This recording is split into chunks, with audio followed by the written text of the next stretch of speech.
कहानी शकुंतला और दुष्यंत की प्रेम कथा। यह कहानी महाभारत के आदि पर्व से है और महान कवि कालिदास के नाटक अभिज्ञान शाकुंतलम का आधार है। यह प्रेम, वियोग और पुनर्मिलन की एक क्लासिक कहानी है। विश्वामित्र, अर्षि और अप्सरा मेनका की पुत्री शकुंतला का पालन पोषण महर्षि कण्व के आश्रम में हुआ था। एक बार हस्तिनापुर के राजा दुष्यंत शिकार के लिए वन में आए। वे कण्व ऋषि के आश्रम पहुंचे, जहां उनकी भेंट शकुंतला से हुई।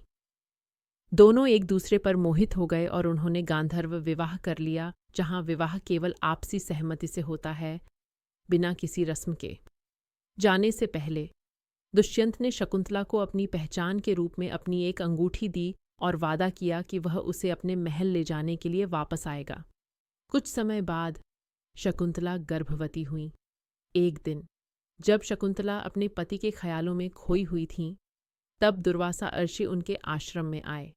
शकुंतला ने उनका ध्यान नहीं दिया, जिससे दुर्वासा क्रोधित हो गए और उन्होंने शकुंतला को श्राप दिया कि जिसे वह याद कर रही है वही उसे भूल जाएगा, जब तक कि उसे उसकी कोई पहचान, अंगूठी न दिखाई जाए।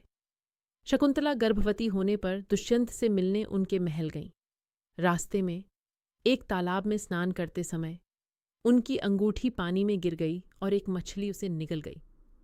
जब शकुंतला दुष्यंत के दरबार पहुंची तो श्राप के कारण दुष्यंत उन्हें पहचान नहीं पाए और उन्हें अस्वीकार कर दिया।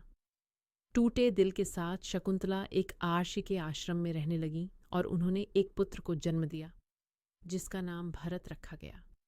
कुछ समय बाद एक मछुआरे को वही मछली मिली जिसके पेट में दुष्यंत की अंगूठी थी।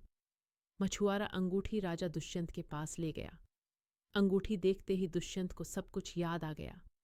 पश्चाताप से भरकर दुष्यंत शकुंतला और अपने पुत्र भरत को खोजने निकले।